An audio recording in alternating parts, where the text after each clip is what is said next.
갈라디아서 2장 15절에서 17절까지의 말씀입니다.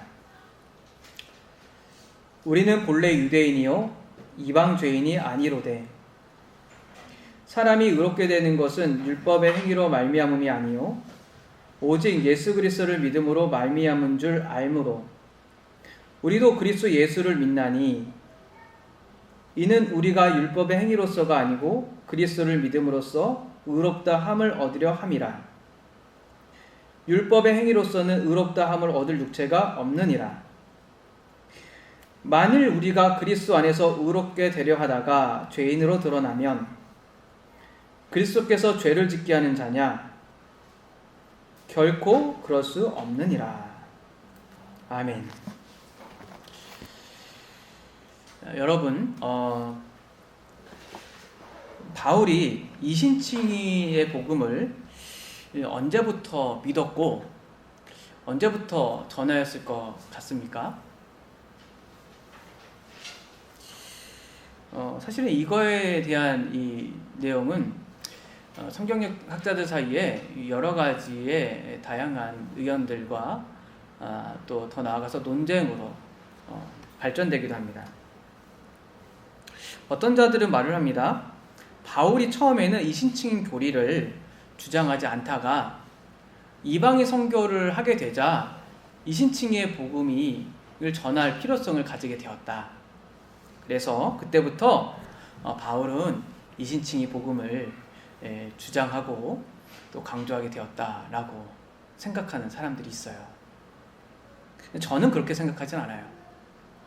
저는 바울이 다메섹 도상의 사건 이후로부터 쭉 초기부터 이 이신칭의 복음을 받아들였고 전하였다라고 생각합니다.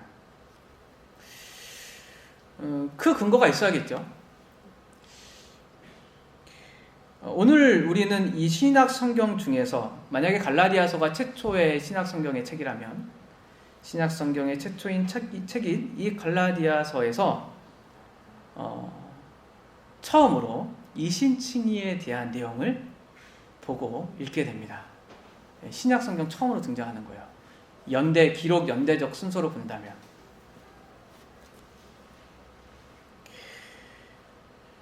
이렇게 빠른 시기에 바울이 이신칭의 복음에 대해서 말을 하고 있다는 것은 이미 바울이 이 이신칭의 복음에 대해서 확신하였고 그가 전하였던 복음이 이신칭인 복음이었다는 것을 우리로 하여금 알게 합니다. 뿐만 아니라 이 갈라디아서를 통해서 봤을 때 이 이신칭에 대한 복음은 초창기 초대 교회에서 매우 중요하게 여겼던 이 복음의 내용이고 이것은 베드로도 인정하고 있었고 이 예루살렘 교회도 인정하고 있었고 이방인 교회인 이 갈라디아 교회도 인정하고 있었다는 사실을 우리는 오늘 본문에서 이 나오는 이 표현 자체로만도 확인해 볼 수 있습니다.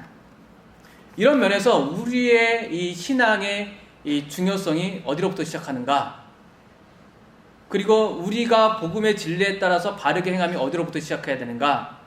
라고 그 중요성을 말한다면 이신칭의에 대한 이 복음의 내용이 있다라고 말할 수 있습니다. 그것은 오늘 문맥에서도 드러나고 초기 기독교 상황에서 드러나고 초기 기독교 성도들이 그러했다면 우리도 동일한 신앙을 가져야 하는 것이 마땅하기 때문에 그러합니다. 이 이신칭의에 대한 복음의 내용이 시작되는 문맥적인 배경은 베드로가 안디옥 교회에 왔을 때에 일어나는 일로 시작하고 있습니다. 잘 알다시피 베드로가 안디옥에 왔을 때 이미 고넬료 환상을 통하여서 이방인들과 함께 식사하는 것이 아무 꺼리낌이 없었던 베드로는 안디옥 교회에서 이방 그리스도인들과 아무 꺼리낌 없이 식사를 하고 있었습니다. 그때 야고보로부터 온 자들이 오니까 베드로는 할례자들을 두려워하여서 이방인들과 식사하는 교제를 중단했죠. 당시 예루살렘에 있었던 유대인들은 반 로마, 반 이방인 정서가 있었는데 안디옥 교회에서 베드로가 이방인들과 함께 식사를 하고 있다는 소식은 예루살렘을 어렵게 했기 때문에 베드로는 이 이방인들과 식사하는 것을 중단하였습니다. 베드로가 이방인들과 식사를 중단하는 이 사건은 베드로의 의도랑 다르게 큰 파급력을 가졌습니다. 안디옥에 남아 있었던 유대인들도 이방인들과 식사하는 것을 중단했습니다. 심지어 안디옥 교회에 바울을 데리고 왔던 바나바조차도, 유대인이죠, 바나바도 이방인들과 식사를 중단하게 되었습니다. 바울은 이 베드로의 행동을 용납할 수 없었습니다. 성경은 말을 합니다. 복음의 진리를 따라서 바르게 행하지 않은 것이다 라고 바울은 이 베드로의 행동과 그 유대인 그리스도의 행동과 바나바를 이제 그렇게 생각했던 것이죠. 그래서 이제 복음의 진리에 따라서 바르게 행하지 않은 것을 보고 바울이 꾸짖습니다. 14절 하반부죠. 너는 유대인으로서 이방인을 따르고 유대인답게 살지 않으면서, 당신은이란 말이 조금 좋겠네요. 베드로한테 한 말이니까, 어찌하여 억지로 이방인을 유대인답게 살게 하려느냐라고 바울이 베드로를 책망합니다. 이렇게 바울이 베드로를 책망할 수 있는 근거는 앞서 살펴봤듯이 자신의 복음의 권위가 예수 그리스도의 계시로 말미암아 왔기 때문이죠. 그리고 이어서 오늘 15절부터 바울은 베드로를 책망한 근거에 대해서 말을 합니다. 즉, 복음의 진리를 따라서 바르게 행하지 않다라고 너에게 말한 이유를 내가 말해주겠다라는 것이죠. 이렇게 되어 있습니다. 15절이죠. 제가 좀 편하게 제 말로 표현해 보겠습니다. 베드로와 나 바울은 이방 죄인들이 아니라 유대인으로 태어났습니다. 하지만 하나님 앞에서 의롭게 되는 것은 율법의 행위가 아니라 그리스도를 믿음으로 말미암았다는 것을 알기에 예수 그리스도를 믿음으로 의롭다함을 얻었습니다. 율법의 행위로는 의롭다함을 얻는 근거가 되지 않기 때문입니다. 우리가 의롭다함을 얻으려 하다가 율법을 어기는 죄인으로 드러난다 하더라도 그리스도께서 죄를 범하게 하는 것은 아닙니다. 바울이 베드로를 이렇게 책망할 수 있었던 근거는 이 이신칭임 복음의 내용에 있었습니다.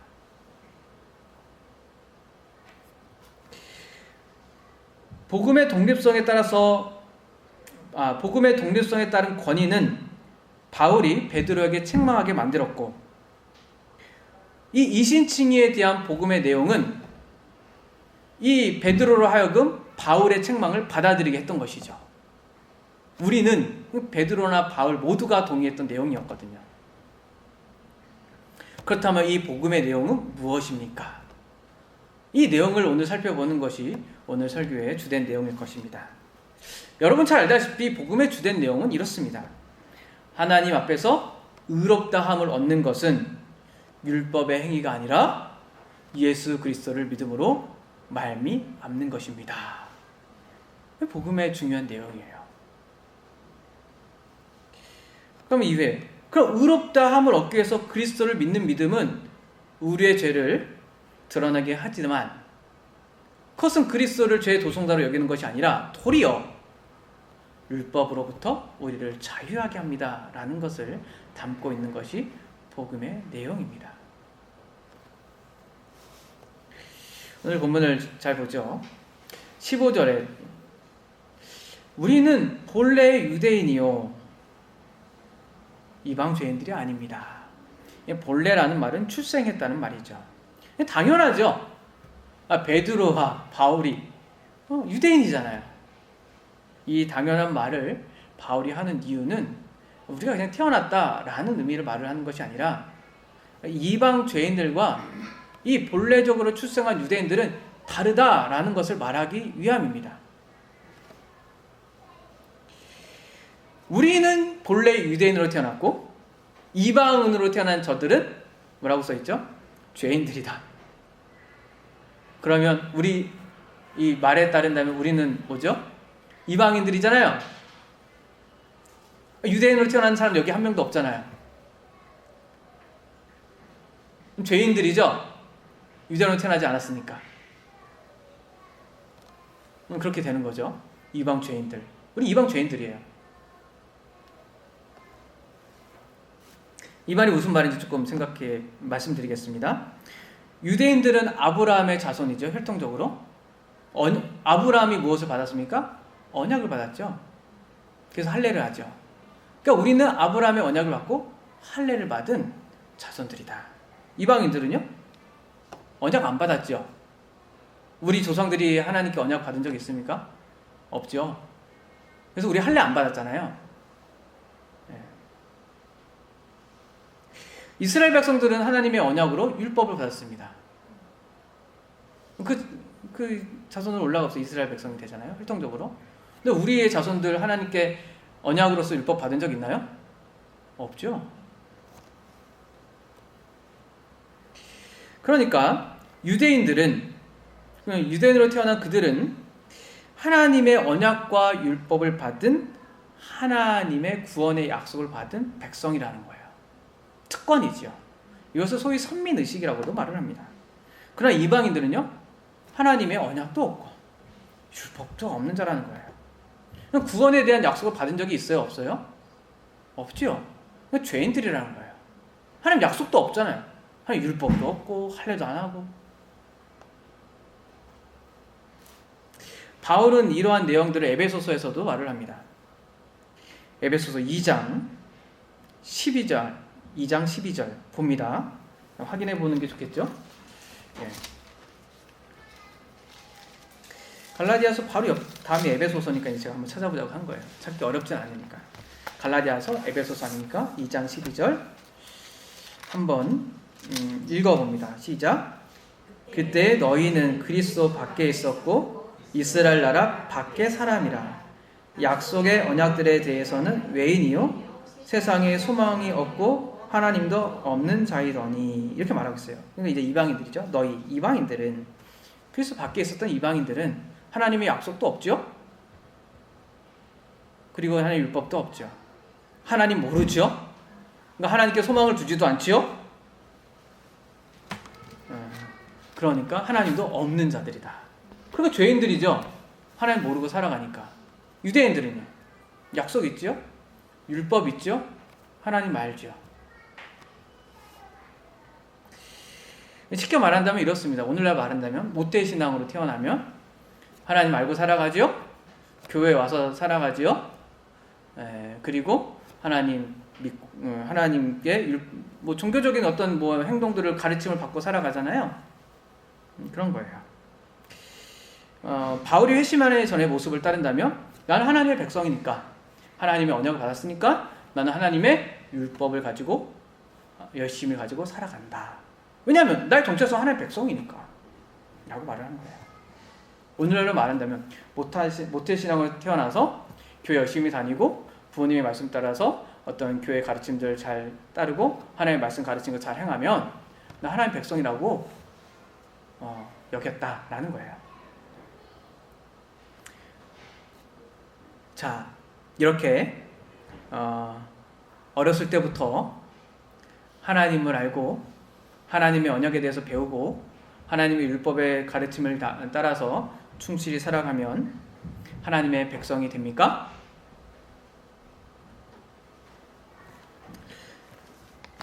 그렇다면 16절이 등장하지 않았겠죠. 바울은 아니다 라고 말합니다. 그러니까 여러분, 우리 착각에서 벗어나야 돼요. 내가 어렸을 때부터 교회를 다녀서 또 하나님에 대해서 알고 율법에 대해서도 알고 하나님의 언약도 알고 하나님 모든 종교적 의무에 대해서 알았다고 하더라도 하나님 백성이 된 거예요? 안 된 거예요? 하나님의 백성 가운데 있지만 하나님의 백성이 됐다라고 말할 수는 없는 거예요.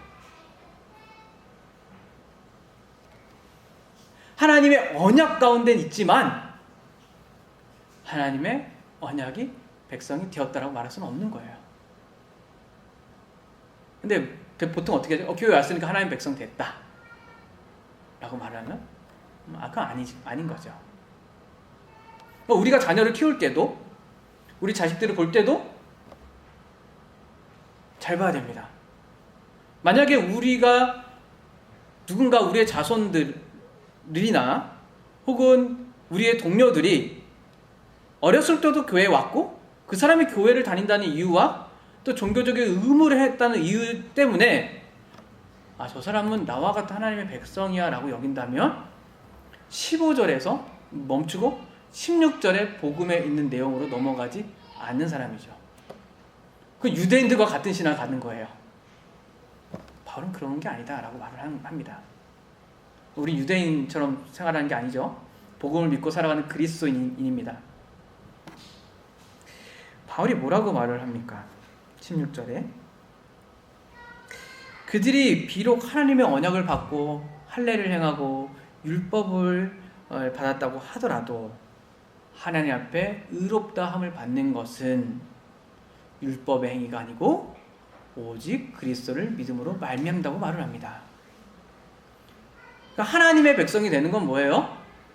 율법의 행위가 아니고 종교적 의무가 아니고 도덕적 규례가 아니고 오직은 뭐예요? 오직 그것만, 예수 그리스도만 믿음으로 하나님의 백성, 즉 의롭다함을 받는다고 말을 합니다. 오늘날로 말한다면 모태신앙으로 태어났다고 해서 유아 세례를 받았다고 해서 그 사람이 하나님 앞에서 의롭다함을 받고 하나님의 백성이 되었다라는 것은 아니라는 거예요.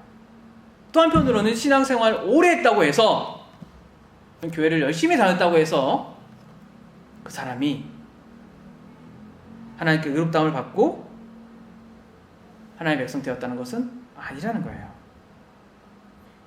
오직 하나님의 백성이 되는 방식은 예수 그리스도만 믿음 외에는 없다라는 겁니다.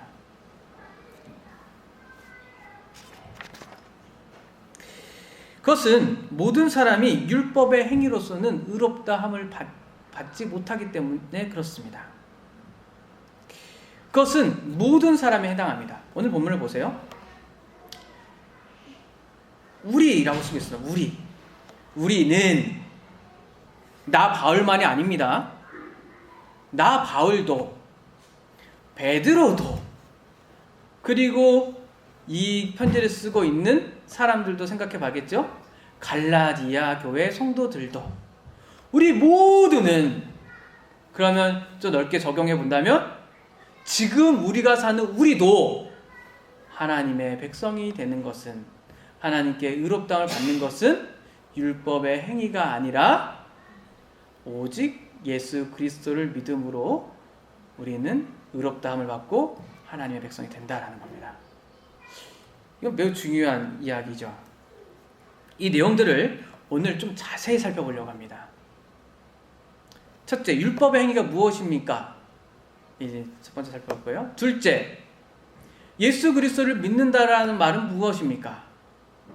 세 번째, 의롭다함을 받는다는 것은 무엇입니까? 좀 자세히 살펴보려고 합니다. 바울은 지금 율법의 행위에 대해서 부정적으로 말을 하고 있습니다. 하나님의 비록 유대인이지만 율법의 행위로 의롭다함을 받지 못한다. 그러니까 니네가 비록 언약과 율법을 가졌지만 그 율법의 행위로는 의롭다함을 받지 못한다. 즉 이방인들과 같다라는 거예요. 우리의 소망이 있죠. 율법의 행위는 유대인들로 하여금 하나님의 언약을 받은 자로서 할례를 받고 하나님의 언약인 율법 전체를 지킬 의무를 함으로써 하나님의 백성이라는 것을 자기 스스로 특권의식을 가지게 했습니다. 여기서 우리는 이 율법의 행위가 무엇인지에 대해서 생각해 볼 필요가 있습니다. 단순히 이제 오늘을 저는 이 교리적으로 말하는 율법의 공로라고 말할 수 있지만 이 갈라디아서의 맥락에 따른다면 5장 3절을 한번 읽어보죠. 함께 읽어보겠습니다. 시작. 내가 할례를 받은 각 사람에게 다시 증언하노니 그는 율법 전체를 행할 의무를 가진 자라 라고 말을 하고 있습니다. 그리고 3장 10절을 읽어보겠습니다. 시작. 무릇 율법 행위에 그냥 다시 읽겠습니다. 갈라디아 3장 10절 시작. 무릇 율법 행위에 속한 자들은 저주행나니 기록된 바 누구든지 율법책에 기록된 대로 모든 일을 항상 행하지 아니한 자는 저주 아래에 있는 자라 하였습니다. 여기서 율법 행위는 뭐죠? 율법 전체를 행해야 될 의무라고 이 갈라디아서에서는 말하고 있습니다. 그러니까 하나님의 언약과 하나님의 백성이 됐더라도 하나님께 의롭다함을 받기 위해서는 무엇을 행해야 되죠? 율법 전체를 행할 의무를 행해야 하나님 앞에 의롭다함을 받는다라는 거예요. 그럼 만약에 하나님의 모든 율법 전체를 행하지 못하면 하나님 앞에 의롭다함을 받지 못한다라고 말할 수 있는 거죠. 그럼 바울은 말을 하는 거예요. 그래, 너희 유대인 언약을 받고 율법을 받았지. 그런데 율법 전체의 의무를 다 행했느냐라고 물어보는 거예요. 그거 행하지 않으면 하나님 앞에 의롭다함을 받지 않고 하나님께서 자기 백성이라고 여겨주지 않는다라는 거예요. 마찬가지로 지금도 마찬가지죠. 여러분 교회 다니죠? 교회 모든 의무들과 규정들 다 행해야 하나님 앞에 의롭다 여김을 받고 인정받는다는 거예요. 루터는 이것을 인간의 업적이라고 말을 했습니다. 그러나 사람은 죄를 범하기 때문에 자신의 자격, 업적, 성취, 재능 등으로 율법의 행위를 그리고 율법에 지침하고 있는 모든 전체 내용을 지킬 수가 없기 때문에 하나님 앞에 바르게 설 수 없습니다. 지금 우리도 그것은 마찬가지의 상황인 거죠. 그래서 이방인이나 유대인이나 마찬가지입니다. 그래서 바울은 이 율법의 행위로 구원을 받을 수 있는 사람이 없기 때문에 그리스도에 대한 믿음을 대조하여서 말을 하고 있습니다. 사실 때문에라고 하지만 이건 논리적인 말이에요. 율법의 행위로 말미암음이 아니요 오직 예수 그리스도로 말미암아서 하나님 앞에 의롭다함을 받습니다. 바꿔 말한다면 율법에 따라 순종함으로가 아니라 오직 예수 그리스도를 믿음으로 하나님 앞에 인정을 받는다라는 말이에요.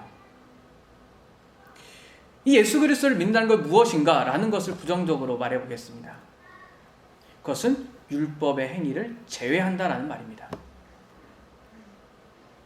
철저하게 제외해야 예수 그리스도를 믿는 겁니다.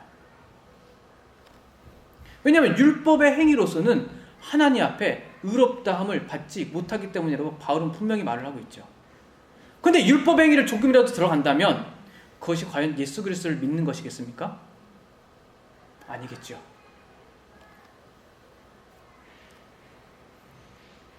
그러니까 율법이 어떤 역할도 하지 못한다는 것은 율법에 따른 어떤 행위도 율법에 따른 어떤 행위도 하나님 앞에 의롭다 여김을 받지 못한다는 것을 전제로 하고 그리스도를 믿는 겁니다.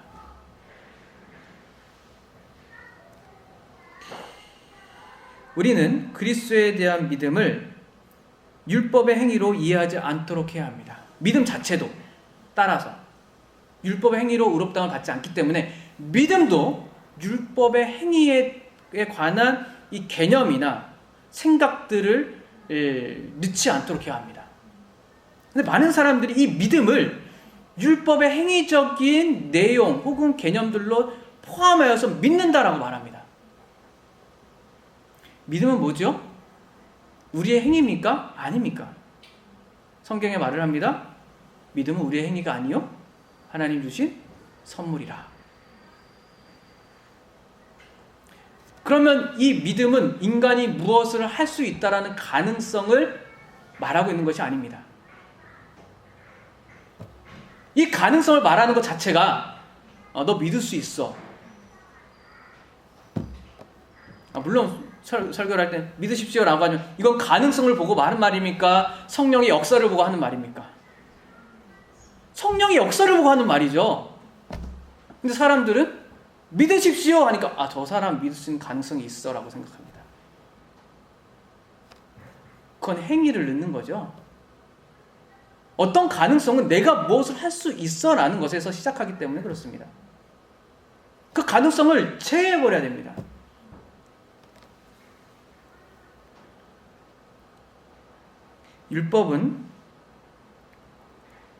믿음은 성령을 통해 나타나는 은혜의 증거이지 신념이나 이념이나 인간의 가능성에 따른 노력이 아닙니다. 그래서 아무리 믿으려고 해도 안 되는 거예요. 그런데 놀랍게도 믿으라 하니까 믿는 사람이 있어요.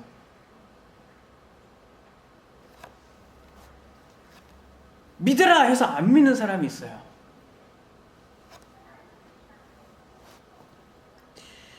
믿고 나니 알게 되는 겁니다. 따라서 믿음은 의롭다함을 얻기 위한 수단이지 의롭다함을 얻는 근거가 아닙니다. 잘 들으셔야 합니다. 믿음이 나를 구원합니까? 아니요. 나를 구원하는 것은 누구입니까? 믿음이 아니라 예수 그리스도이십니다. 그게 믿음으로 구원받는다는 말이에요. 사람이 믿음으로 구원받는다. 그럼 믿음으로 구원받는다는 건 이미 믿음 자체 때문에 구원받습니까? 믿음이 어떤 작용을 해서 내가 구원을 받습니까? 그럼 이미 믿음이 행위라는 말인 거예요. 믿음으로 구원받는다는 말은 예수 그리스도를 근거로 해서 내가 구원받습니다라는 말입니다. 믿음은 수단이에요. 구원의 근거가 아니라고요. 사람들은 믿음이라니까 믿음만 강조. 믿음을 강조하면 무엇이 드러나요? 예수 그리스도가 드러나야지 예수를 믿음으로 구원받는 거예요. 따라서 믿는 사람은 믿음의 대상인 예수 그리스도를 신뢰함으로, 바꿔 말한다면 예수 그리스도 때문에 구원받는다라고 말할 수 있습니다. 따라서 믿음은 행위가 아닙니다. 이렇게 예수 그리스도를 믿음으로 구원받는 거예요. 절대 행위를 넣지 마십시오. 그 믿음에 업적을 넣지 마십시오. 그것은 다시 유대인으로 돌아가는 것과 같습니다. 그렇다면 이 예수 그리스도를 믿음으로 의롭다함을 받는다라고 할 때 의롭다함을 받는다는 것은 어떤 의미입니까?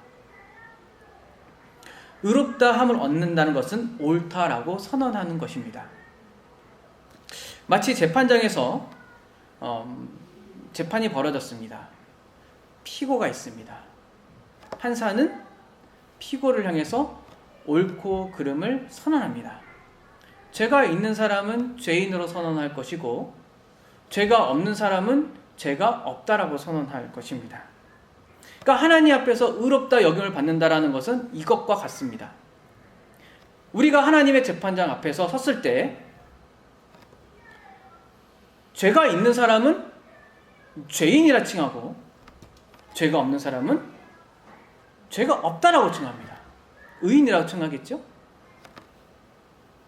자, 하나님께서 사람을 의롭다라고 칭할 때 의롭게 만들어서 칭하는 겁니까? 아니면 그 상태를 놓고서 재판을 하는 건가요?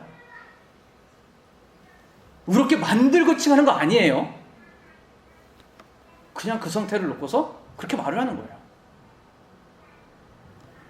이게 사람들이 착각을 하는 게 있죠. 하나님이 나를 의롭게 해주셔서 의롭다고 만들어 놓고 하나님 의롭다고 칭할 것이야. 이 신앙은 어떤 신앙이죠? 로마 캐톨릭 신앙이잖아요. 거기에 반대해서 루터가 종교개혁을 일으켰잖아요. 하나님을 우리를 의롭다 만들고 나서 의롭다고 칭하는 게 아니에요. 그냥 그 상태를 놓고서 의롭다 칭하는 겁니다. 지금 여러분 의롭다 여김을 받으셨습니까? 여러분 어떤 상태죠? 죄가 있어요? 없어요? 있는데 어떻게 하나님 의롭다 칭하십니까? 말이 돼요? 안 되죠. 하나님은 악한 일을 행한 자에 대해서 악인이라 칭하고 옳은 일을 행한 자에 대해서 선인이라 칭합니다. 이 심판 자리 앞에서 누구나 서게 되고 누구나 서서 살아갑니다. 오늘 우리도 이 하나님의 심판의 결정 앞에서 살아가고 최후 마지막 날에 그것을 결산하는 거예요. 최후 마지막 날에만 하는 게 아니라 오늘 우리도 이 하나님의 심판 앞에 살아간다고요. 만약에 율법의 행위로 기준을 삼아서 악인과 선인을 지칭한다면 우리는, 그리고 여기 모든 사람들은 다 죄인이라고 선언을 받을 거예요. 방법이 없잖아요. 그래서 율법의 행위로는 의롭다함을 여기지 못하는 거죠. 그런데 하나님은 그리스도를 믿는 자에게 더 이상 죄인이라고 선언하지 않는다라고 말을 합니다. 왜요? 우리가 죄가 없는 상태가 됐기 때문인가요? 우리가 어제부터 오늘이 조금 더 나은 사람이 됐기 때문에 하나님이 그렇게 인정하시는 건가요? 하나님의 판결은 어제 다르고 오늘 다른가요? 어제 판결한 것은 오늘 지워질 수 있나요? 오늘 판결한 것은 내일 뒤바뀔 수 있습니까? 영원한 하나님의 심판과 판결인데요. 그건 영원한 하나님이 아니죠.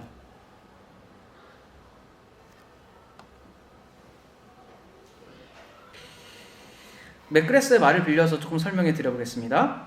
죄 많은 인류와 하나님 사이의 상황 변화를 가져오는 하나님의 강력하고 우주적이고 보편적인 행동이 바로 믿음으로 말미암아 의롭다 여겨진다는 행동이다. 하나님은 이를 통해 신자들을 무죄로 판결하고 변호할 수 있으며 하나님과 올바르고 신실한 관계의 신자들을 놓을 수 있다. 의롭다함을 얻는다는 것은 의로우신 하나님의 재판관으로 내리는 판결로 정죄를 받았던 자가 그리스도를 믿음으로 의롭다라는 새로운 판결을 받기 시작하는 것이다. 즉, 이전에 죄인으로 판결받았던 자가 그리스도를 믿음으로 의인으로 판결받게 되었다는 것이죠. 왜죠? 우리의 상태가 아니라 믿음으로 그리스도께서 이루신 의를 우리가 받아들임으로. 중요한 말입니다. 그럼 그리스도는 어떻게 의를 이루셨죠?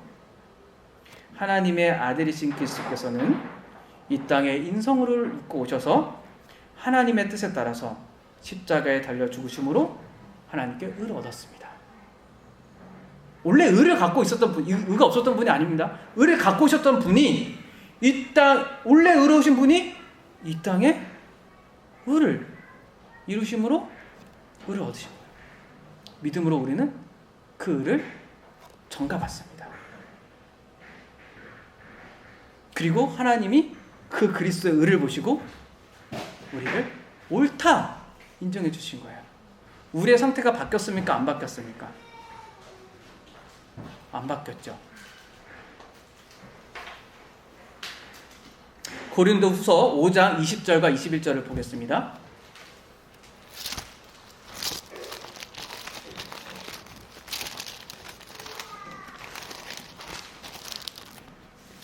함께 읽겠습니다.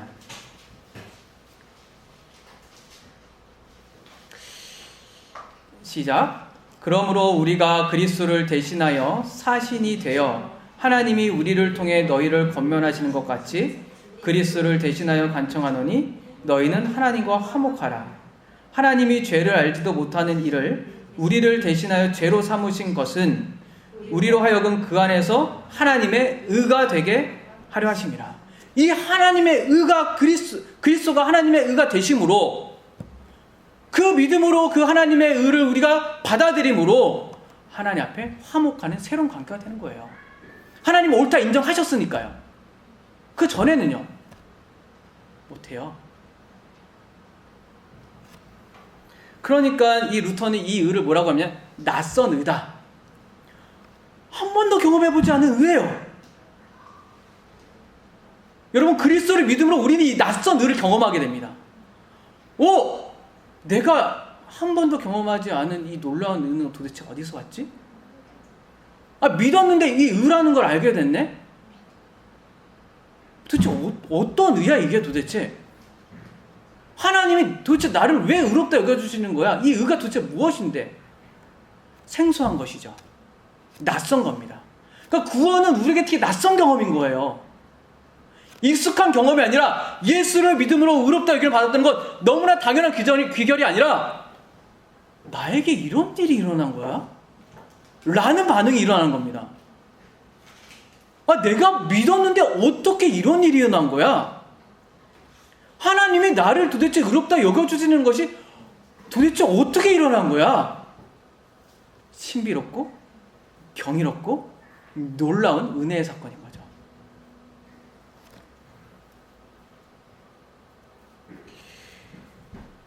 따라서 의롭다 여겨주신 것 또한 하나님의 선물입니다. 믿음이 우리에게 선물이듯이 그리스도의 의가 우리에게 주어진 것도 선물입니다. 그러니 행위가 아닌 것이죠. 그러나 하나님 앞에서는, 하나님 입장에서는 무엇이죠? 옳다라고 그 사람을 판결할 수 있는 기준이 충분했습니다. 왜죠? 하나님의 의가 만족됐거든요. 우리가 행해서 만족했습니까? 그리스도가 행해서 만족했습니까?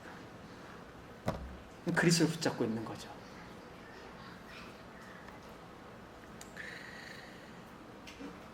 그래서 그리스도의 의에 따라서 그리스도를 믿는 사람은 더 이상 하나님께서 그를 정죄하지 않고 의롭다라고 여겨주십니다. 우리는 이것을 다른 말로 바꿔서 우리의 죄를 용서하셨다라고 말합니다. 여러분, 의롭다 여김을 받는 사람이 죄 용서를 받는 거예요. 이 의롭다함을 경험하지 않은 사람이 어떻게 죄 용서를 받습니까? 그렇지 않아요. 이는 그리스도인이 모든 책임에서 면제되었다는 말로 이해해서는 안 됩니다. 이제 나는 의롭다함을 받았으니까 앞으로 하나님 앞에 심판은 없고 다 선한 있어. 성경에서 그렇게 말하고 있지 않죠? 우리 모두는 하나님의 심판대에 이르게 될 것이다. 믿는 사람이든 믿지 않는 사람이든 다 심판대에 이릅니다. 심판대를 프리패스하는 경우는 없습니다. 믿음으로 말미암아 의롭다 여겼다는 것은 하나님의 심판대 앞에서 내가 더 이상 거저지고 벗어나서 그냥 살아간다가 아닙니다.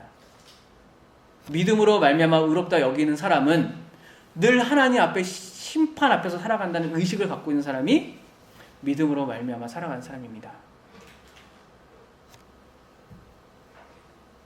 그러나 그 하나님의 심판 앞에서 살아가는 이 순종의 삶이 도덕적인 노력이나 율법에 따라 살아가는 것이 아니라 그리스도를 믿는 믿음에 따라서 살아가게 되겠죠. 즉, 율법에 따른 순종이 자기의 공로가 아니라 그리스도의 사역에 의존하여서 살아간다는 의미가 됩니다.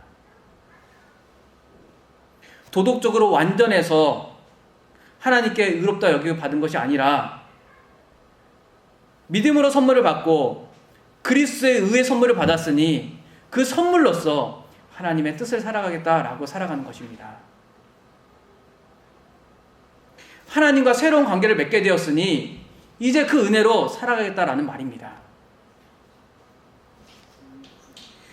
이제 더 이상 죄인이 아닌 하나님 앞에서 의인의 신분을 얻었으니 의인의 신분을 가진 자로서 의를 행하며 살겠다라는 의미입니다.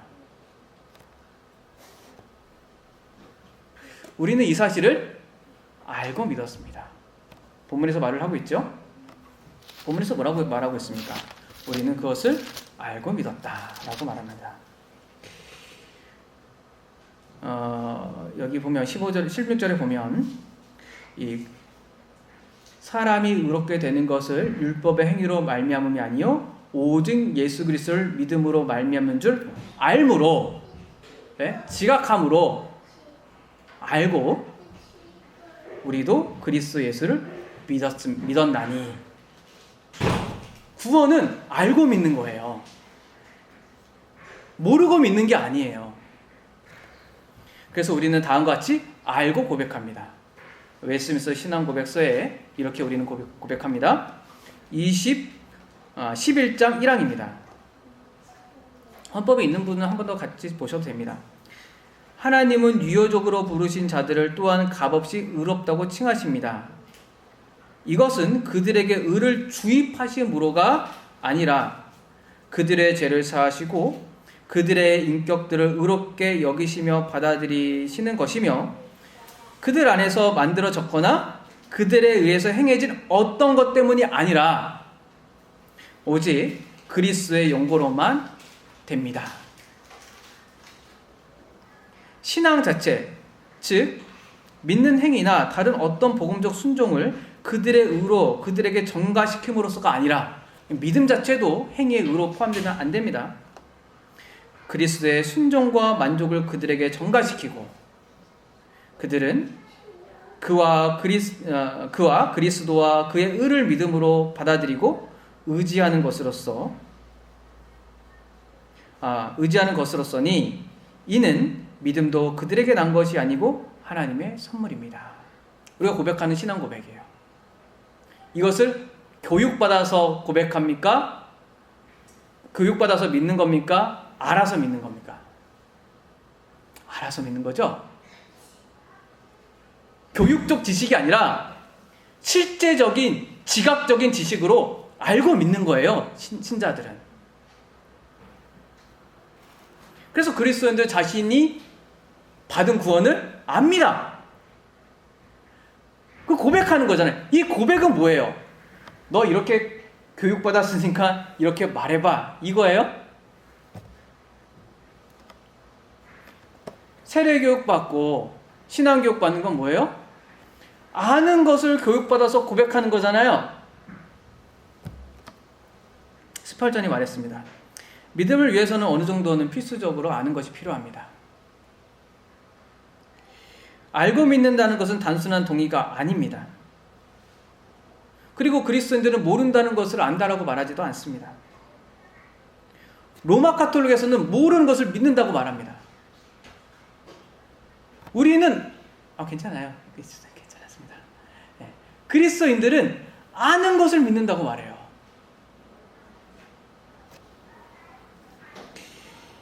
쉽게 말한다면 우리는 이해하지 못한다고 말할 수 있습니다. 하나님 이해할 수 없잖아요. 우리 믿음 이해할 수 있습니까? 그리스도 이해할 수 있어요? 성경은 이해할 수 없는 것들이 가득합니다. 신비롭죠. 그러나 그걸 모릅니까? 알죠. 하나님을 알죠. 그리스도를 알죠. 믿음을 알죠. 구원을 알죠. 하나님 나라를 알죠. 우리는 아는 것을 말을 합니다.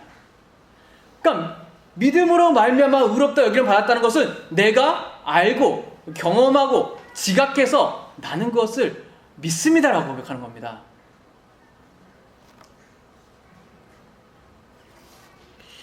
그리고 바울은 16절의 마지막 부분에서 이렇게 말을 합니다. 예수 그리스도를 믿음으로 의롭다함을 받는 이유에 대해서 말을 합니다. 뭐라고 말을 하죠? 16절의 마지막을 보면 율법의 행위로서는 의롭다함을 얻을 육체가 없느니라. 바울이나 베드로나 안디옥에 있는 이방인들이나 유대인 그리스도인들이나 대한민국에 있는 사람들이나 누구나 다 율법의 행함으로는 의롭다함을 받을 수가 없기 때문에 예수 그리스도를 믿음으로 의롭다 여김을 받는다고 말을 하는 거예요. 그럼 여기서 질문 하나 던져보죠. 우리는 이 사실을 어떻게 합니까? 우리가 도덕적 실천으로 해봐서 안 되니까 나는 죄인이니까 그렇다라고 이렇게 그렇게 해서 압니까? 그렇다면 만약 그렇게 알았다고 칩시다. 그 지식은 확실합니까? 바울은 자신의 주관적인 경험이나 체험이 아니라 말씀에 빗대어서 확인하고 있습니다. 시편 143편 2절입니다. 우리가 이제 예배 전에 한번 읽었죠. 주의 종에게 심판을 행하지 마소서. 주의 눈앞에는 의로운 인생이 하나도 없습니다. 선언입니다.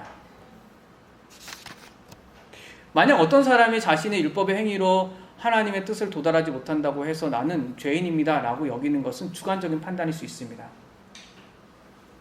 그러나 그 주관적인 판단은 자기 스스로의 자기 확신에서 벗어나야 됩니다.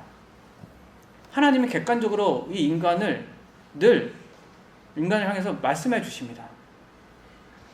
아담이 타락한 이후에 하나님이 한 번도 인간을 죄인이라고 여기지 않은 적이 있습니까? 이미 하나님께서 선언하셨습니다. 인간이 선언을 받지 못한 것뿐이죠. 내가 행해서 안 되니까 죄인이 아니라 하나님이 이미 죄인이라고 칭한 거예요. 그게 객관적인 사실입니다. 사람들은 내가 그렇지 않았으니까 난 그걸 못 믿겠는데 이렇게 말합니다. 하나님의 객관적인 판단들을 무시해버리죠. 그러니까 의롭다고 여기는 하나님의 판단도 무시해버리는 거예요. 자기 규정, 이건 안 되니까 예수 믿는 거구나. 그러면 하나님 의롭다 여겨주겠구나. 실제입니까? 아닙니까? 추상적이죠. 관념적이죠. 하나님이 나를 죄인이라고 칭해줬어요. 실제적인 사건이라고요.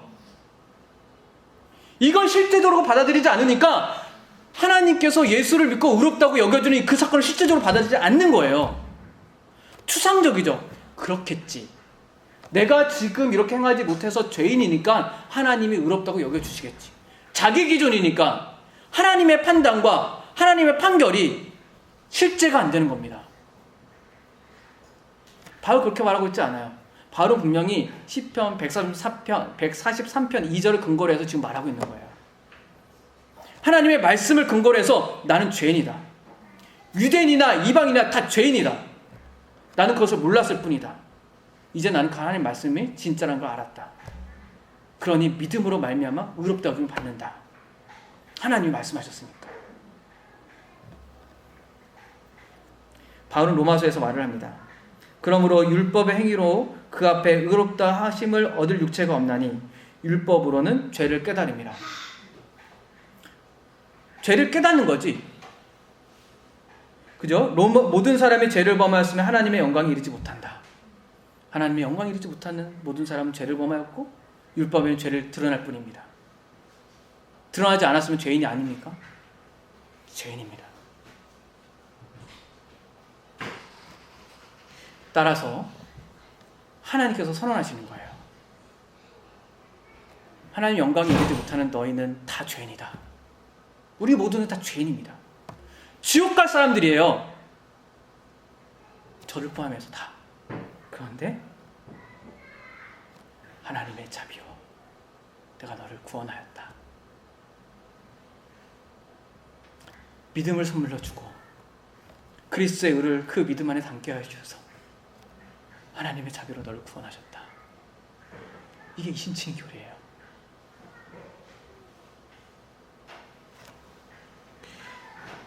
하나님의 선언 속에서 우리는 내가 범죄한 죄인이라는 걸 알게 하고 예수 그리스도를 믿음으로 의롭다 여겨졌다는 그 선 속에서 하나님의 자비를 알게 합니다. 하나님의 공의로운 심판과 자비로운 구원이 이 이신칭의 복음 안에 다 들어있는 거죠. 하나님을 압니다. 그래서 이신칭의 복음을 믿는 사람은 이렇게 고백합니다. 하나님의 자비 앞에 내가 섭니다. 하나님의 자비 때문에 하나님께 인정받았습니다. 나의 공로가 아닙니다. 자비로우신 하나님께서 죄를 지은 우리를 불쌍히 여겨주셨습니다. 하나님께서 우리를 불쌍히 여겨주신 것은 우리의 상태가 그러하기 때문보다도 하나님 자신이 자비롭기 때문입니다. 시편 133편 11절에 뭐라고 말을 합니까? 여호와여 주의 이름을 위하여 나를 살리시고 주의 의로 내 영혼을 환난에서 끌어내소서. 아무도 하나님의 의에 도달할 수 없고 하나님의 심판에서 벗어날 수 없는데 하나님께서 우리를 구원하신 이유는 무엇입니까? 우리가 불쌍해서요? 맞죠? 불쌍해서만입니까? 불쌍한 마음에 하나님의 마음이 동이 나서 일어나서 도와줘야겠다는 마음이 일으켜져서 우리를 도와준 겁니까? 하나님은 그 이름에 자비로움이 있습니다. 그게 하나님의 본성 자체가 자비로우신 분이에요. 믿음으로 의롭다 여김을 받는 사람은 그 하나님을 압니다. 그러니 믿음으로 말미암아 의롭다 여겼다는 이 교리를 가볍게 취급하지 않지요. 하나님의 자비가 그렇게 가볍게 취급할 만큼 가벼운 내용입니까? 우리가 믿음으로 말미암아 의롭다 여겼다는 것이 그렇게 가볍다면 하나님의 자비도 그렇게 가볍게 여기는 것입니다. 그렇지 않습니다. 하나님의 자비는 너무나 크십니다. 이루 말할 수 없을 만큼. 17절에 말을 합니다. 만일 우리가 그리스도 안에서 의롭게 되려하다가 죄인으로 드러나면 그리스도께서 죄를 짓게 하는 자냐? 결코 그럴 수 없습니다. 하나님 앞에 의롭다 여기는 것은 우리가 죄인으로 드러난 사건입니다. 자신을 죄인으로 밝히지 않고서는 하나님 앞에 의롭다함을 받는 사람은 아무도 없습니다. 예수 그리스도를 믿는다는 것은 자신이 죄인이라는 것을 인정하는 것입니다. 그래서 예수 그리스도를 믿음으로 말미암아 의롭다함을 받는다는 것은 자신이 죄인으로 드러나는 일입니다. 철저하게 드러나야 합니다. 그것은 유대인이나 이방인이나 다를 바 없습니다. 우리가 죄인이라는 것을 언제 받아들이게 됩니까? 잘 들으십시오. 율법 앞에서가 아니라 하나님 앞에서입니다. 지금 바울의 맥락은 우리가 하나님 앞에서 의롭다함을 받는다라는 맥락 속에서 말을 하고 있습니다. 율법의 행위로 우리가 의롭다함을 받지 않습니다. 율법은 죄를 드러내는 것뿐입니다. 우리가 죄인이라고 드러내는 것은 하나님 앞에 섰을 때 죄인으로 분명히 드러납니다. 이렇게 말할 수 있습니다. 내가 하나님의 율법을 보고 하나님의 말씀과 뜻을 따라 보니 나 그것을 잘 행하지 못하는구나. 그래서 난 죄인이야. 이렇게 말하는 것과 하나님의 율법을 쫓아서 행하다 보니 이 율법은 하나님께서 주신 것이지 그 하나님 앞에 서는 거지. 하나님의 말씀에 따라 사는 거지. 율법을 지키지 못한 것은 하나님 앞에 내가 서지 못할 존재구나 라고 하는 것은 다른 얘기죠. 차이를 아시겠어요? 전혀 다른 겁니다. 사람마다 양심과 율법을 지키는 모습은 다 다르겠죠. 어떤 사람은 더 엄격하게 율법과 종교적인 의무들과 교회의 생활들을 지키는 사람이 있겠죠. 어떤 사람은 덜 지키는 사람이 있겠죠. 그래서 판단하면 저 사람보다 내가 좀 낫겠구나. 율법 앞에서. 하나님의 말씀과 이 언약 가운데 태어난 유대인들은 이방인들보다 훨씬 하나님의 뜻을 잘 따랐겠죠. 이방인들은 거의 없었으니까. 완전 죄인으로 태어났겠죠. 근데 하나님 앞에서는 어떻습니까? 같죠? 여러분, 저도 늘 이렇게 말을 했는데 모태신으로 태어났든 나중에 믿었든 차이가 없어요. 하나의 차이가 있다면 하나님의 말씀을 더 잘 알고 잘하느냐? 아닌 거지. 구원에 있어서는 차이가 없어요. 기죽을 필요도 없고 교회에서 그것 때문에 장로 집사 안 되는 것도 아닙니다.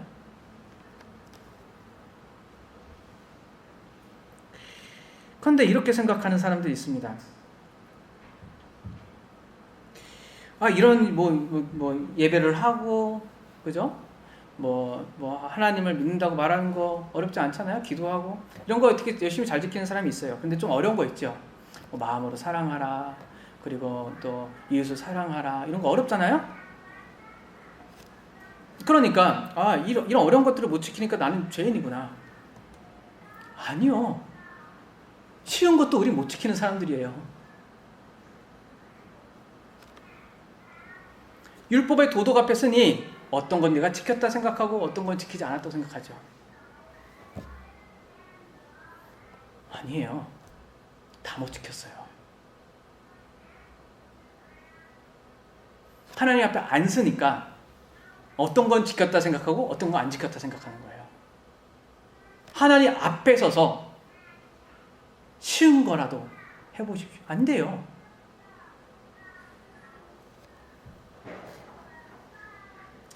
여러분, 마지막 심판대 앞에서 하나님 앞에 섰을 때 생각해 보십시오. 우리는 나름대로 신앙의 열심을 가지고 열심히 신앙합니다. 예수를 믿고도 마찬가지예요. 이 모든 행실과 행위로 하나님 앞에 인정받고 천국 갈 수 있습니까? 없죠. 우리의 고백이잖아요. 내가 어떤 것 잘했다고 칩시다. 그것 때문에 천국 갈 수 있습니까? 없지요. 그러면 그 심판대 앞에서 나 죄인이라고 말할 용기 있습니까? 죄인이라고 말하면 어떻게 되는데요? 지옥 가죠. 용기 있습니까, 여러분? 없죠. 지옥 가기 싫잖아요. 그 용기 어디서 생겨요? 예수 믿음에서 생기잖아요. 죄인으로 고백한다는 건 그런 거예요. 내가 하나님의 지옥 갈 죄인입니다. 용기를 내야 돼요. 나는 구원받기 위해서 나 죄인이죠. 그래서 나는 이제 하나님 예수 믿고 구원 봐요. 마지막 날을 생각해 보십시오. 그 용기 있습니까? 우리에게 그런 용기가 있어요? 없잖아요. 은혜 아니고선 그 용기 낼 수 없잖아요. 그것을 오늘 하루 살아가는 겁니다. 그게 믿음으로 살아가는 방식이에요. 사람들은 믿음으로 말미암아 의롭게 여겨진 것을 그래서 추상적으로 여기는 거예요. 오늘 그렇게 살아가지 못하는 거예요. 그냥 율법을 쫓아서 생활하려고 하지 믿음으로 살아가지 않는 거예요. 왜? 용기는 하지 않거든요. 그거 못했을 때 하나님이 오늘 지옥 가게 되면 나 죄인이라 말해야 되는데 말할 수 있나요?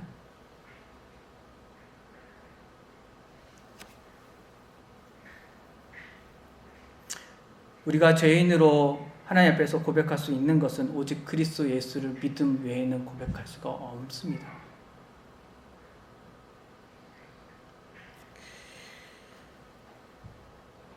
나의 죄에 대한 용서는 오직 그리스도 예수 안에서만 일어나기 때문에 그렇죠.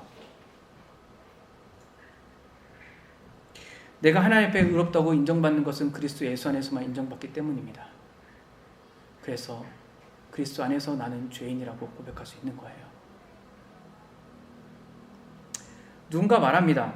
우리는 그리스도를 믿고 율법을 따르지 않고 그리스도를 따랐기 때문에 의롭게 됩니다.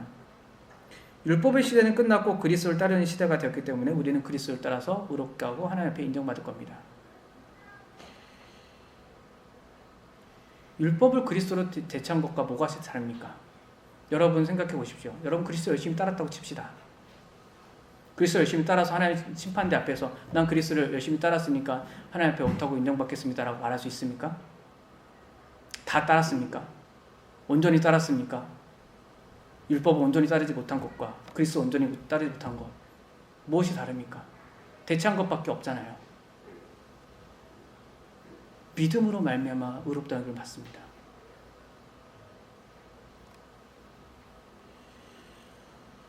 그리스도를 따라서 의롭게 된다면 그리스도를 얼만큼 따라야 하나님께서 우리를 의롭다 여기겠습니까?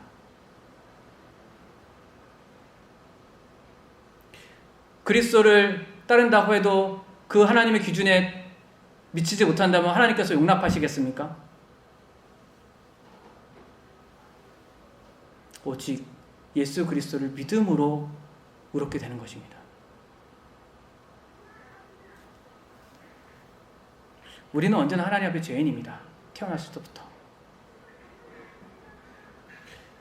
그리스도를 믿기 전에도 죄인이었고 그리스도를 믿은 후에도 죄인입니다. 성경은 우리에게 늘 죄인이라고 말을 하고 있습니다. 그런데 우리가 발견하지 못하는 것뿐이죠. 그래서 오늘 본문 뭐라고 말하죠? 죄인으로 드러나면, 나타나면 이라고 말합니다. 우리는 그리스도 안에서 죄인으로 드러납니다.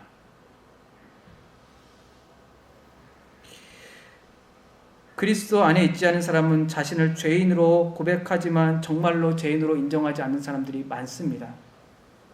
특히 교회 안에서 하는 말입니다. 여러분 정말 죄인이라고 인정하십니까? 내가 죄인이라고 하나님 앞에 진심으로 인정하십니까? 어떻게 인정하게 되었습니까? 죄인으로 기도하고 지금도 죄인으로 예배하고 죄인으로 하나님의 뜻을 살아갈 수 어떻게 있게 되었습니까? 가능합니까? 고통스러운 일 아니에요? 말이 안 되는 말 아니에요? 죄인으로 기도해요? 어떻게 해요? 하나님 그 기도 받아주실까요? 죄인으로 예배해요? 하나님의 영광을 경험할까요? 죄인으로 살아가요? 어떻게 죄인으로 그리스도인을 따를 수가 있겠어요?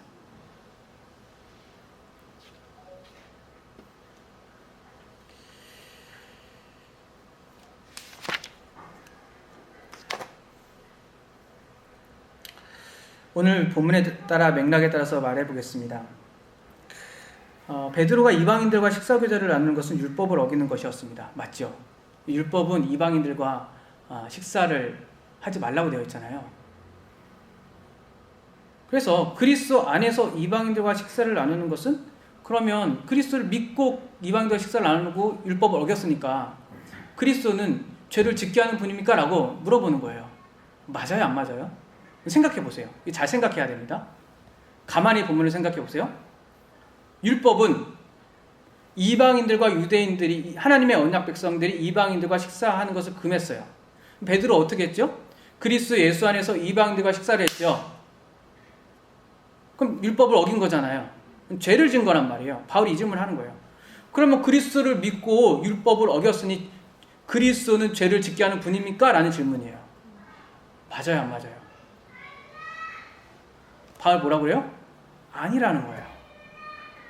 율법의 행위로 우리는 하나님 앞에 의롭게 설 수 없는 것뿐이기 때문에 그리스도가 죄를 짓게 하는 것이 아니라 우리의 죄가 드러나는 것이고 왜요? 그것은 그 복음은 율법으로부터 우리를 자유케 한다라는 것을 지금 바울은 말을 하는 거예요.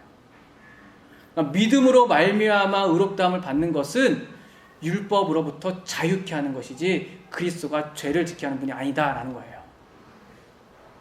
이게 바울이 말한 이신칭의 복음의 내용이에요.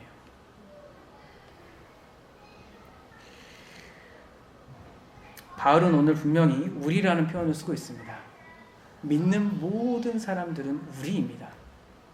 우리는 율법의 행위로 말미암지 않고 예수 그리스도를 믿음으로 구원받았습니다. 의롭다함을 받았습니다. 하나님의 백성이 되었습니다. 우리는 그것을 압니다. 알고 믿습니다.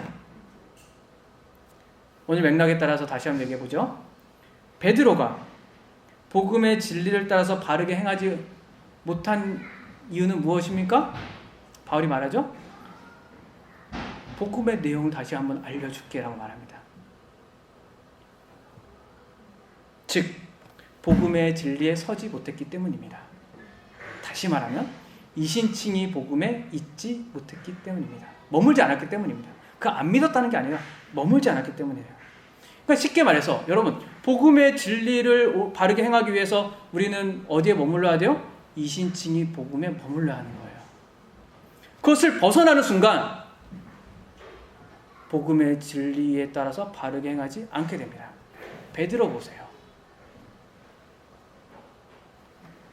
그럼 우리가 복음 앞에서 바르게 행한다. 무엇을 해야 됩니까? 오늘 본문에 따르면 이신칭의 복음에 머물러야 되는 거예요.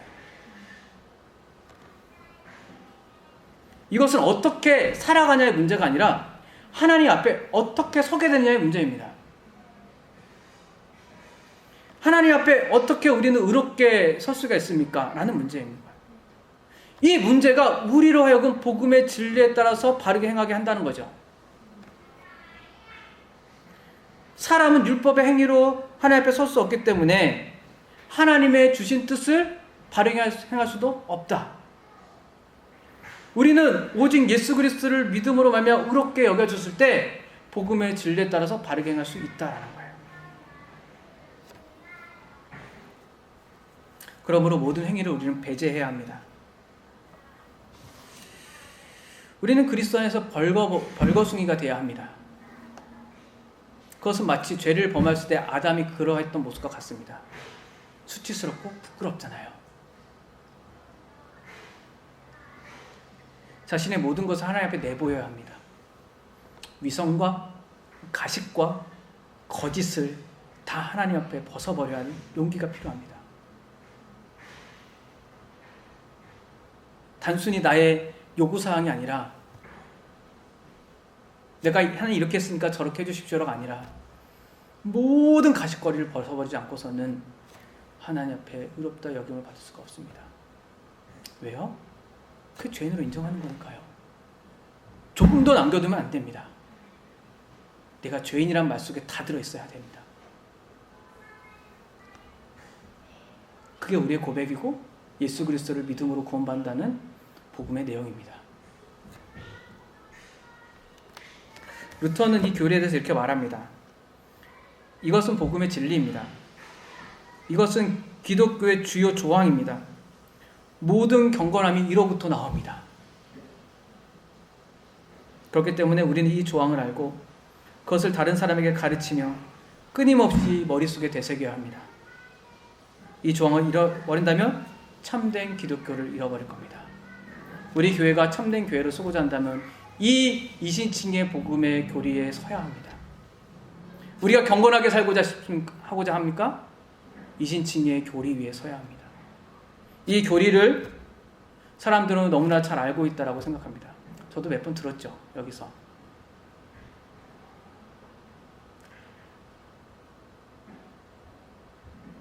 그런데 문제가 생겨요. 잘 알고 있으면 괜찮아요. 그런데 이 잘 알고 있다는 말로 이 이신칭의 복음의 내용을 가볍게 여기니 그 결과가 어떻게 됩니까?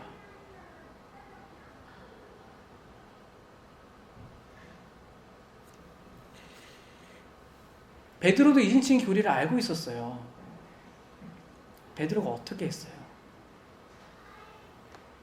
자기의 뜻에 따라서 움직이지 않습니까? 자기가 좋은 것을 하면 좋게 될 것이다. 근데 베드로는 돌아갔죠. 그 자리에 머물렀죠. 문제는 여기에 있습니다. 우리는 아무것도 안 하면서 살 수 없다는 거예요. 사람은 해야 합니다. 설교하는 것도 한 거고 예배도 하는 거고 밥 먹는 것도 해야 되고 밥하고 음식을 또 다 해야 하는 겁니다. 말도 하고. 그 우리의 이 인간의 시스템은 뭐냐면 하는 걸로 되어 있어요. 하는 걸로. 하는 게 뭐죠? 오늘 본문에 따르면 행위예요. 행위. 그러면 행위가 아니라 율법 행위 아니면 안 해야 됩니까? 안 하고 살 수가 없어요. 말이 안 되죠. 사람들하고 관계하는데 말을 안 할 수도 없고 밥을 안 먹을 수도 없고.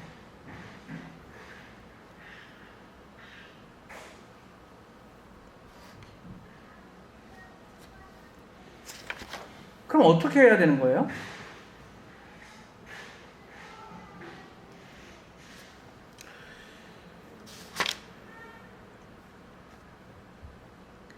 이 모든 우리의 이 시스템 있잖아요. 머릿속에 있는 그걸 바꾸는 거예요.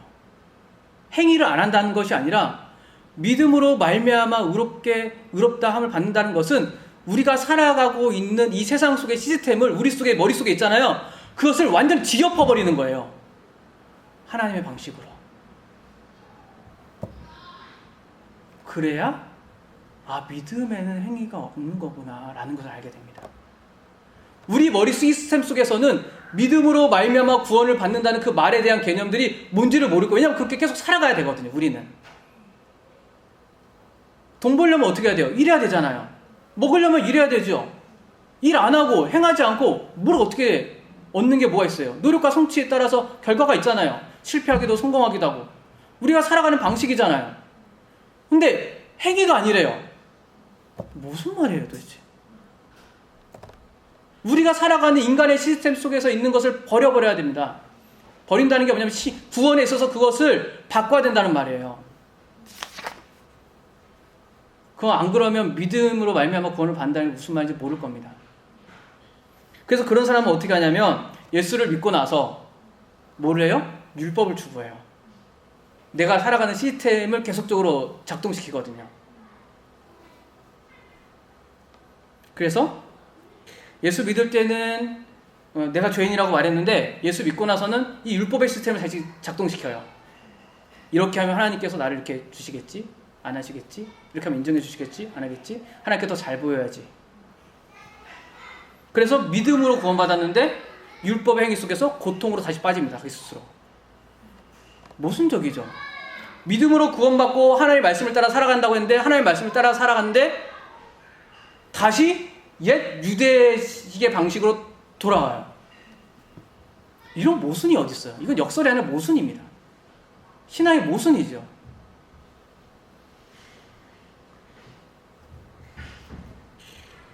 우리는 행위로 하나님 앞에 설 수 없다는 것을 믿고 난 이후에 계속적으로 그 믿음으로 살아갑니다. 바뀌지 않습니다. 그러면 그것이 바로 예수 그리스도를 믿음으로 살아간다는 말이죠. 이것을 우리는 매일 되새기며 살아가는 겁니다. 이 믿음을. 오늘 우리의 행동과 삶이 하나님 앞에 죄인으로서 우리의 삶을 실패했기에 다시 복음을 믿는 거죠. 그 믿음을 더욱더 확고히 하는 겁니다. 그리고 우리는 매일의 삶 속에서 실패를 경험하고 또다시 하나님의 은혜를 경험하는 그 반복 속에서 무엇을 경험하냐면 어제보다 더 나은 하나님의 사랑과 은혜를 경험합니다. 똑같은 게 아니에요. 그 사랑과 은혜 속에서 우리는 조금 더 거룩한 삶을 살아가게 됩니다. 이게 복음을 살아가는 원리입니다. 바르게 살아가는 원리예요. 율법으로 돌아가는 게 아니죠. 그래서 그리스도를 더 의지합니다. 은혜를 더 의지합니다. 하나님의 사랑을 더 의지합니다. 그런데 거룩해집니다. 이 이신칭의 교리 가운데 살아가십시오. 복음의 교리가 이 교회를 세우고 이 복음의 교리가 우리의 믿음의 심정에 가득 세워서 우리가 참다운 복음에 따라서 복음의 진리에 따라서 바르게 행하는 삶을 살아가시기를 바랍니다. 기도하겠습니다. 거룩하신 하나님, 행위로 구원받을 수 없는 우리에게 믿음을 선물로 주시고 그 믿음 가운데 하나님의 아들이신 예수 그리스도께서 하나님의 의를 이루시고 이 모든 것을 알게 하여 주심으로 구원을 받고 하나님 앞에 의롭다 여김을 받게 하여 주시니 감사합니다. 이 놀라운 이신칭의 복음의 은혜들이 우리의 삶 속에 머물게 하여 주시고 늘 이신칭리의 복음을 고백함으로 매일마다 하나님의 사랑과 자비를 알아 하나님의 거룩한 뜻을 행할 수 있게 하여 주시옵소서. 예수 그리스도의 이름으로 기도합니다. 아멘.